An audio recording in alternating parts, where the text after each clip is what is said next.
How you doing, baseball fans? Welcome to tonight's stream. The Phillies have taken Game 3. They lead the series 2-1. A fun game tonight between these two teams. How are we doing, everyone? Good evening, good evening. Welcome to the stream. How are we all doing? Happy Friday. Not going to be here too long tonight. I am rather tired. I woke up today 6 a.m. I have just been at it all day.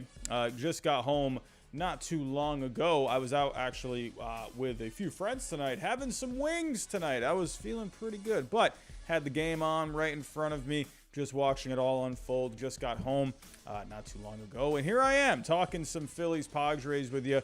And hey, this is exactly, what I think this series is going to be. It's going to be back and forth, I think, this entire series. I think both teams very even in a lot of ways. They have their differences, but tonight the Phillies coming out on top, heading back home in front of that raucous crowd. And, hey, it was a good one tonight. I got my thoughts for both teams here.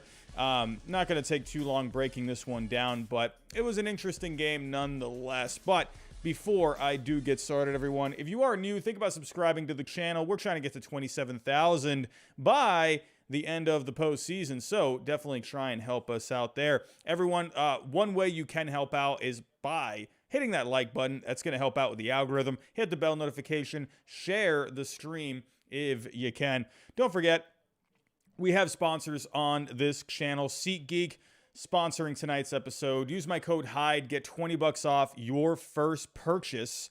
And don't forget about Prize Picks. Use my code GINGER and you'll get a 100% deposit match, especially with the baseball playoffs going on right now. Go see if you can win yourself a few bucks. Basketball season has just started, so definitely take advantage of some of those bets. And hey, football every Sunday. Go check out some of the bets they got over there as well. Everyone, let's get to it here. So, yeah, it was a good game. There was some messiness in this game a little bit. You had some decent pitching from Ranger Suarez. Joe Musgrove did not look his best, probably his worst start of the postseason so far. We had some defense out there that did not come through for each of these teams at times. We had some key hits in key moments, and in the end, the Phillies just coming out on top. So let's just get to it here. Let's share the screen. So we have our final 4-2 for tonight. And, it was just kind of one of these games. It was kind of just a tight game all the way through. It had its exciting moments. Let's start off with the Phillies here. The Phillies taking advantage of some Padres miscues tonight, really coming up with some timely hits. Kyle Schwarber getting it started. This was a key for the Padres that I had, or not the Padres, sorry, the Phillies coming into this series. I said Kyle Schwarber needs to hit. This is a guy, he needs to set the tone, and he has done that so far in this series, hitting a couple of bombs, hitting another one tonight, going 2 for 4, driving in just the lone RBI from that home run. But definitely a big one. It really set the tone there. We had some hits here from Harper, Castellanos, Alec Boehm coming through with one. I'll talk about that in just a second.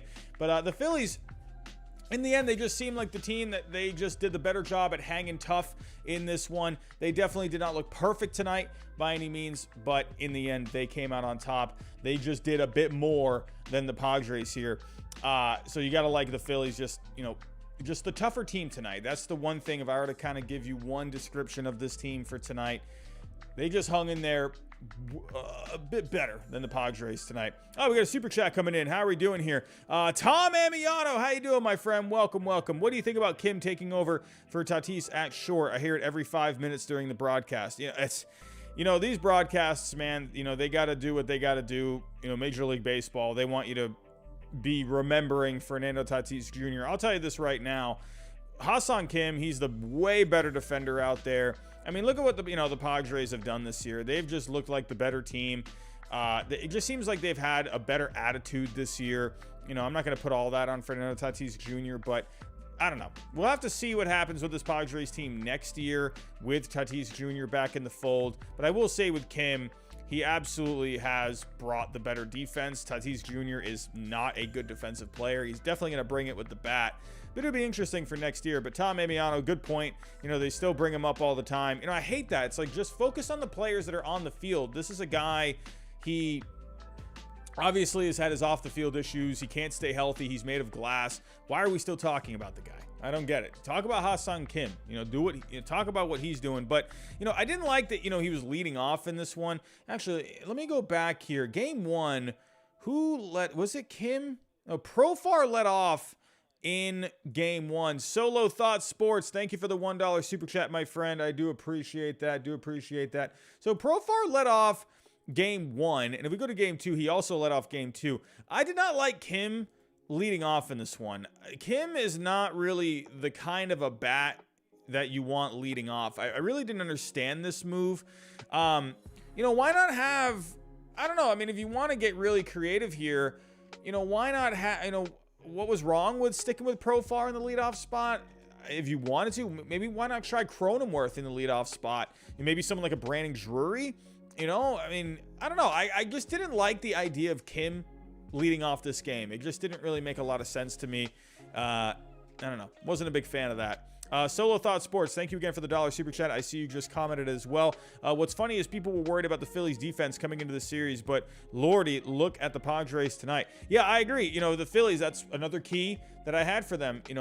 Statistically, the Phillies did not play good defense this year. They were a poor defensive team, but they have done, but hey, you can't let the Phillies off the hook here. They definitely did not look very good defensively either at times tonight. You had Segura bobble one at second base on the flip from Stott. So, the Phillies, they had a couple errors tonight. They didn't look perfect, but again, they hung tough tonight, and they were just the better team tonight. So, Solo Thought Sports, thank you for the $1 super chat. I do appreciate that. But, yeah, Kim, I didn't like him leading off. I really didn't see why. I don't know. He's not really much of a hitter. I don't really see what that was. And if we actually go take a look, going back to Game 1 here, with Ha-Seong Kim, he went 0 for 3 there. Going to Game 2, he went 1 for 3. He had the walk as well. I don't know. I don't know what the rationale behind it was. I'm sure there is a reason for it. I don't know if maybe he has seen Suarez pretty well. If I were to go to Ha-Seong Kim, let's see here. Let's see if he has any good numbers here against Ranger Suarez. So if you go to Fangraphs, you can go to the splits tool for each player, and you can actually see all this stuff. So here we go. So let's go to opponent versus the Phillies. Let's see. Well, actually, I don't know if it's actually going to give the actual individual stats. So against the Phillies in 2022, he hit 174. Does it have any? I thought maybe it showed against each picture. Well, never mind. But yeah, I'll just leave it at that. I didn't really understand the move. I'm not liking that. So get Kim out of that leadoff spot. I think maybe why not go with someone like Cronenworth, unless you want to keep him in the middle of the lineup. You can go with someone like Drury instead. I don't know. Maybe if you really want to get creative, why not? I know it might not make a whole lot of sense, but maybe even try Soto in the leadoff spot. I think the number 2 spot seems to be the better fit for him, but if you really wanted to try something different, why not try Soto there? Maybe I'd rather have him instead of Kim leading off. That's just my opinion. But here we go. Where was I? But yeah, for the Padres tonight, again, my story for the Phillies is they hung tough. They did not play a perfect game, but they did they did enough to win tonight. And the Padres, they just had a lot of miscues that cost them some runs. Since we're talking about Soto here, Soto, I'm not a fan of these, guys that are, diving for balls like that. It's like, if you're Soto is not a good defensive player, first off. So I don't know what he's doing out there. He just made the dive, and he just completely got by him. You know what it reminded me of? It reminded me of 2019 when he had the base hit there, and it got by Trent Grisham. It completely gave me a flashback of that. And, and in the end, that just ended up costing him. Alec Boehm, driving in the couple of runs there, or driving in the run that ended up giving them extending the lead to 4-2. But, Soto, I don't know, was not a huge fan of that. I don't know. To me, it's like, the run probably would have scored anyway, but I don't know. What do you do? But, for the Padres, a lot of missed opportunities tonight. Lots of missed opportunities. I actually wrote down every single opportunity that they had tonight. So let me just run this through all my notes. So overall, they left 7 runners on base tonight. In the 4th inning, you had 2 runners on with 1 out. You only got the 1 run. 5th inning, Trent Grisham, he reached first. They got nothing out of it. 6th inning, Brandon Drury, Jake Cronenworth, back-to-back hits. You had the Josh Bell double play. After that, Profar started off with a base hit in the 7th. 2 strikeouts and a ground out. 8th inning, Soto had the base hit, but then Machado struck out. Drury, Cronenworth, both line out. 9th inning, you had Bell with the base hit. 2 strikeouts from Profar, who was ejected, and then Nola. You know, just so many opportunities for the Padres. They had things getting started, but they just could not capitalize on anything. You know, Machado was quiet tonight, 0 for 4. Myers not really doing all that much tonight. You know, you had Drury and Cronenworth contributing. You know, Soto, sure, he had the hit tonight, but he did score a run as well. But, you know, just that dive, you know, I don't know. I mean, if we're actually go to this play here, I'm not going to play the full video because I don't want to get any sort of like a copyright. But yeah, they did count this as a double for Alec Boehm. So taking a look here. So he shoots it into right. So here's Soto. Right. It's like, dude, you're not, I mean, I get it. I mean, you know, probably from his point of view, he probably thought he had a better read on it. Dude, this guy is already just full extension on his run. Like, he probably thought right here, man, I'm not getting this ball. So he probably just had to, I mean, it's like, dude, the ball is falling and he's already diving. It's like, what are we doing? I mean, my goodness, it just got completely by him. I mean, what is going on here? I don't know. I just didn't like it. It was a bad read. It was a bad route. I mean, the run would have scored anyway. I get it. It's 2 outs. I don't know. It doesn't really matter in the end. It is what it is, but he just didn't even have it. So either way, it wouldn't have really mattered. But I don't know. I just feel like, you know, could he have taken a bit of a better route? I just don't think it was really going to make any bit of a difference. There was not a lot of hang time on it. You know, give him credit, I guess, at least for going for it, but it was just, it just did not look very good. Either way, it doesn't really matter. The run would have scored. I mean, I don't know. Maybe the run would have not have scored. Now that I think about it, I mean, the runner's on second. It's a hard hit ball. If maybe he stays back on it a little bit, maybe, I mean, you know, I feel like if he stayed back, you could have got that in because the runner is now that I'm thinking about it, it was such a low hit ball. You know, the runner probably hesitated, so Soto probably could have gotten this in, and he probably could have prevented the run from scoring. I don't know. That's just kind of what I'm thinking here. I just didn't see, I don't know, Soto. I think he knew he didn't have it from the very get-go. That's just my opinion. But Fousey Man, how are we doing, my friend? Thank you for the super chat. What do you think of taking Suarez out so early, considering that the Phillies use their best bullpen arms up? I mean, you know, this is going to be one of those hindsight moves, I think. You used a lot of your bullpen tonight. Eflin, Alvarado, and now Dominguez. You got to think Dominguez is not going to be available tomorrow. You know, 2 innings. How many pitches did he throw? He threw 34 pitches. You got to think he's going to be unavailable for tomorrow. I could see Eflin and Alvarado going again. But we'll have to wait and see if this ends up being something. Suarez, how many pitches? He threw 68 pitches. You definitely could have gotten another inning out of him at least. I don't know. He looked fine to me. I just, hey, right. It did not affect them tonight, but could it affect the bullpen tomorrow? We'll have to wait and see. Fousey Man, thank you for that. I do appreciate that. But yeah, a lot of missed opportunities for the Padres. I just went through all of them. A lot of guys getting on base, getting hits, but just buzzkill after buzzkill after buzzkill. You know, the Padres, they just could not capitalize. Machado, a quiet night. You know, this is a guy, you know, he's your MVP, man. This is the guy that's got to be coming through for you. And, hey, and again, Ha-Seong Kim leading off. I think that just really set the tone tonight. I did not like him leading off. So, but give some credit here. You know, we're talking about this bullpen. Sure, we'll have to wait and see. Could this, no, I would guess no Dominguez for tomorrow. But you got to give credit to him tonight. Wow. But the fact is like, give it up for him, the 2-inning save. You haven't had a 2-inning save for the Phillies since 1980, right, in the playoffs. So, pretty cool. But, if you got another inning out of Suarez, maybe you didn't need to use Dominguez for 2.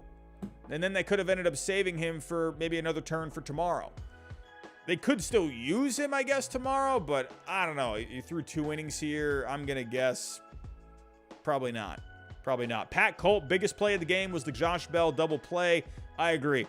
That was a big one. That was a big one. Again, that was in the 6th inning. Drury and Cronenworth, back-to-back hits. It looked like the Padres were getting something going there. And then Bell.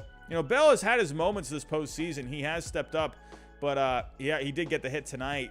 But that was a big double play there. It just felt like the Padres were just coming up short every single time. Just felt like they didn't really have it. But yeah, it'll be interesting for the Phillies bullpen tomorrow. Let's talk about Musgrove. He just did not have it tonight. Just, I don't know. Not a lot of bite on the off speed. Let me actually go to Baseball Savant. Let's go take a look at some of the spin rate numbers. Let's see how those were looking. Here we go. Player breakdown. So for Musgrove, I mean, everything was looking fine. Spin rates, looking at those. Spin rates were actually up. Velocity looked fine. Nothing different. He really led with the curveball tonight. The cutter, he definitely turned to a lot of fastball. I mean, he really mixed and matched. I can never say that. Mixed and matched his pitches. But he definitely threw a variety of pitches tonight. Just felt like he just didn't really have any sort of a consistent thing going. Just felt like there was just not really a whole lot. I don't know, like he just didn't seem comfortable tonight. I couldn't really get a good feeling about him. He did go into the 6th inning, so give him credit there. Luckily, I think the fact that he was able to go into the 6th inning, the Padres only using 2 guys out of the bullpen, didn't have to use Hader tonight. So that Padres bullpen will be pretty fresh for tomorrow, while on the other hand, the Phillies might not have Dominguez. So it'll be interesting. And now that I'm thinking about it, let's look to tomorrow. You got Bailey Falter going tomorrow, man. Hey, this guy had himself a pretty decent season for the Phillies this year. He's getting the Game 4 nod. Hey, good for him, man. Mike Clevinger got roughed up by the Dodgers in the division round. Let's see if he can have a bounce-back performance. You really need something out of Clevinger here. You got to get something out of him because you don't want to be falling down, 3-1 to this Phillies team. A lot is riding on Clevinger, but at least for the Padres, you do have a lot of bullpen that you can use, so that is a bright side. But you're hoping with Clevinger, he can at least give you 5 or 6 good innings for tomorrow. If you're the Padres, you need him to step up for you tomorrow. Falter, this is a matchup that you can take advantage of. Young kid in the postseason. He is going to be at home, so he's definitely in the best possible environment that he could be. But this is the Padres' chance for tomorrow to tie this up. If you go down 3-1 to this Phillies team, man, it's a good team. It's a good Phillies team. We've talked about the numbers for this Phillies team all year. And, hey, like I've said, they're kind of a dark horse team where it didn't really show in the record, but offensively they ranked well. Starting pitching, they were one of the best. They had a sneaky good bullpen. This team is no joke. You don't want to mess around with this Phillies team. So if you're the Padres, obviously teams want to be winning every single game. You got to win this one tomorrow. You got to win this one. You don't want to be falling down 3-1 in this series. I think game 5 would be at home. So, yeah. Padres this is a must win for the Padres tomorrow, in my opinion. So, but tomorrow we also have the Yankees and the Astros taking a look. We got Garrett Cole. We got Christian Javier. The Yankees have not looked amazing so far. Kind of just feels like the Yankees and the Padres, they've had their, ups and downs here. The Yankees not able to really get a whole lot of offense going, a lot of strikeouts from this Yankee offense. And that's another thing I want to point out with the Yankees. It's another thing I want to point out is this team strikes out a lot, You know, I know a lot of people want to put a lot of emphasis, like, oh, they struck out 17 times in game one. What was it, 13 last night? That's what this team does. This is a very high strikeout team, but they also get a lot from their home runs as well. So they give and take, right? They're not really getting the offense. That's the problem with the Yankees. They're just striking out a ton, you know. But it'll be a must-win for the Yankees tomorrow. They got to win this in New York. My good friend is going to this game tomorrow. Good for him. I'm excited he gets to go to a playoff game, his first ever playoff game that he's going to, and it's going to be at Yankee Stadium, so good for him. But everyone, that is all I got for tonight. Just wanted to have a quick stream, just kind of give my quick thoughts on everything. Just recapping everything. The Padres, they had their chances tonight. They just never got anything rolling. The Phillies, they did not play a perfect game today, but they did enough. They hung on, and they won Game 3 up 2-1 in this series. And they have a chance tomorrow to get a stranglehold on this division, on this league championship series. And could you say this is a must-win for the Phillies tomorrow? Could you say it's a must-win? I mean, I think every game is a must-win at this point. But for the Phillies, man, it's a good Padres team. Do you really want to be going up against this Padres starting pitching, you know, in a game 5, 6, 7? I don't know. So, Phillies, hey, it's going to be a good one tomorrow. I'm excited for it. Bailey Falter, I'm excited that he gets to have a start. You know, young kid. I'm excited for that. I'm always intrigued about rookies in the postseason. It did not really work out with Spencer Strider with the Atlanta Braves, but we saw George Kirby have an awesome performance. Jeremy Pena has been awesome in this postseason so far. I love seeing what the rookies can do in the postseason. So, it'll be fun tomorrow. I'm excited. We got 2 different games on. The Padres and the Phillies will be tomorrow night at 7:45. Astros and Yankees will be at 5:07 Eastern time. So most likely, I'll probably be live around the same time tomorrow. So everyone, I will see you all then. Have a good rest of your night. Enjoy your Saturday tomorrow, and I'll talk to you next time.